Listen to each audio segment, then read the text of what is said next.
अब तक आपने साजिशों की कई कहानियां सुनी होंगी, कई किस्से सुने होंगे, लेकिन ऐसी साजिश नहीं सुनी होगी जैसी हम आपको बताने जा रहे हैं। जी हां, मामला उत्तर प्रदेश के एटा का है, जहां पर पुलिस ने कुछ दिन पहले एक वृद्ध की हत्या के केस में जांच करते हुए बड़ी साजिश का पर्दाफाश किया है और 3 लोगों को जेल भेज दिया है। बता दें आपको कि 302 और 307 की इन संगीन धाराओं में नामजद 6 बेगुनाहों को जीवन दान दिया गया। आपको बता दें कि 11 नवंबर को थाना जैतरा के परोली निवासी दीपक ने अपने पिता सुरेश पर 6 से 7 लोगों की तरफ से धारदार हथियार से हमला करके घायल करने और अपने मामा की हत्या करने के चलते एफआईआर दर्ज करवाई थी, जिसमें उसने अपने ससुराल वालों को नामजद किया था। घटना की गंभीरता को देखते हुए पुलिस ने टीम गठित करके जांच का दायरा बढ़ाया तो पुलिस को वादी दीपक और उसके पिता सुरेश की तरफ से रची गई पूरी साजिश का पता लगा।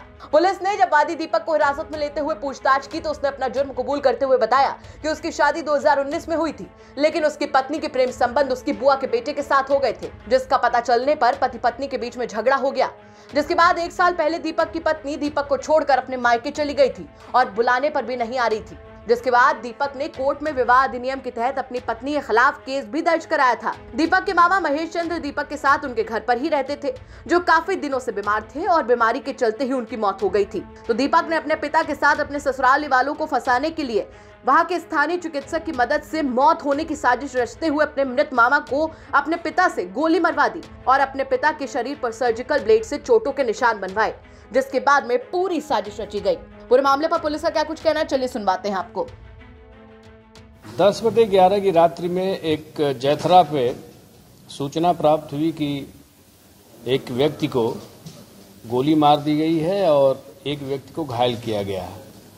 इस पे जब जांच की गई तो देखा गया, फिर एफआईआर भी इसमें पंजीकृत हुई। दीपक नामक व्यक्ति ने अपने ससुराली जनों को नामित करते हुए 6 लोगों को अभियुक्त बनाया और उसमें 302, 307 आईपीसी का अभियोग पंजीकृत कराया। दीपक की अपने ससुराली जनों से पत्नी को लेकर विवाद चल रहा था। उसकी पत्नी अपने मायके में 1 साल से रह रही थी और दीपक के मामा जो दीपक के यहाँ रह रहे थे बीमार थे, 5-6 दिन से उन्होंने भोजन नहीं ग्रहण किया था, उनको ड्रिप लगी हुई थी, उनकी डेथ हो गई थी। डेथ होने के बाद एक झोला छाप डॉक्टर रणवीर है, उनसे मिलकर के इन्होंने एक साजिश के तहत मृतक में गोली मारी इन लोगों ने और दीपक के पिता ने अपने शरीर पे 2 चोटें बनवाई सर्जिकल ब्लेड से कि हमको चाकू मार दिया बदमाशों ने और हमारे साले को गोली मार दिया। इसमें 302 आईपीसी 307 का अभियोग पंजीकृत किया गया था। प्रथम दृष्टया उसी दिन घटनास्थल का निरीक्षण करने पे ही ये तय हो गया था कि अगर विपक्षी गण आएंगे तो जो जिनसे मेन रंजिश है उनको गोली मारेंगे, साले को क्यों गोली मारेंगे जो मरणासन है।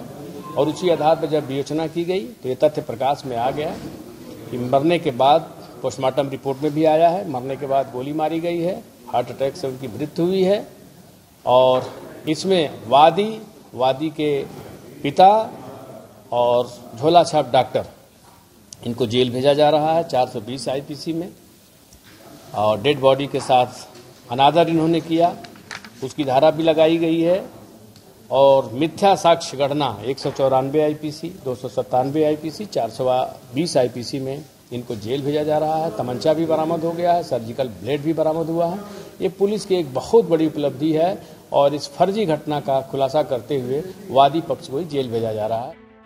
जरा सोच कर देखिए कि अपराधी कितने शातिर थे कि उन्होंने सिर्फ और सिर्फ अपने ससुराल वालों को फंसाने के लिए ऐसी साजिश रची। लेकिन कहते हैं ना कि अपराधी कितना भी चालाक क्यों ना हो, आखिर में कानून के हाथ वहां तक पहुंच ही जाते हैं। कुछ ऐसा ही इस केस में भी हुआ। हालांकि इस घटना के बाद कई सवाल खड़े होते हैं। सबसे बड़ा सवाल तो ये कि आखिर बदला लेने की आग में कोई इतना भी ज्यादा कैसे झुलस सकता है कि ऐसी साजिश रच दे। और उससे बड़ा सवाल यहाँ पर यह खड़ा होता है कि आखिर इस तरीके का आइडिया, इस तरीके का तरीका अपनाने का भी तरीका उनके दिमाग में कैसे आया। इन तमाम सवालों के साथ आपको छोड़कर जा रहे साथ ही आपसे भी कहना चाहेंगे कि अगर आपके आसपास के इलाके में कोई ऐसी बड़ी घटना होती है जो कि क्राइम की एक बड़ी खबर बन सकती है तो हमें कमेंट करके जरूर बताइएगा। हम उसकी तह तक जाएंगे, उसके बाद में उसे खबर के तौर पर आप तक जरूर पहुंचाएंगे। नमस्कार।